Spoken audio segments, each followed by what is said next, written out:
ज्ञान द्वारा मनुष्यर अज्ञान नाश हो जाए। तेणु ज्ञान को आहरण करने नितांत आवश्यक। जेपरी पत्थर एक बार मंदिर को आसे से मूर्ति बनी जाए और जुग जुग को मध्य पूजा पाई था। ठीक सेहीपरि आमे मध्य थरे मात्र संसार को आसी बार बार जन्म हो पारिबा नहीं।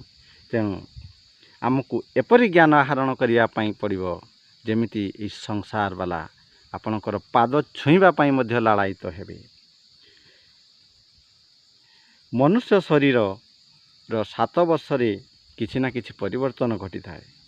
तेणु बचपन गले जवानी आसे, यही समय मनुष्यर पेट बढ़ी जाए। फल सी 160 प्रकार रोगरे आक्रांत हुए।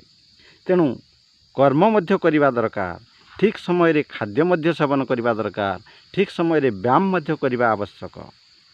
आम पाखरे शरीर नाम जो गोटे कुराड़ी रही, आम पाखरे शरीर नाम जो गोटे कुराड़ी रही, तार रक्षणाबेक्षण आमको ही प्रथमे करवा नितांत आवश्यक बा आमर यह हूँ प्रथम कर्तव्य। जदि ताकू आमे ठीक भाव न रखिबा तेबे 100 वर्ष पई आसीथिबा एई शरीर 50 रु 60 वर्ष भितर यह नष्ट हो जिवो। तेणु प्रथमे आमको भल और विटामिन युक्त खाद्य खाइबा दरकार।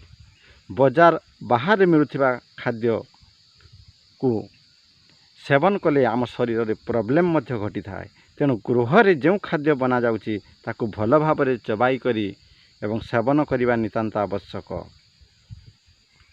आमे तो पेट पाई खाए नहीं, मुहर टेस्ट पाई ही आमे खाई थाए।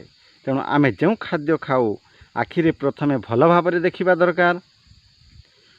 आउ अल्प खाद्य मुह खाइबा, मुहरे बेसी समय रखिबा दरकार। फल हजम क्रिया भल हवा संगे संगे खाद्य अनुजाई और मन मध्य सुंदर होई थाए।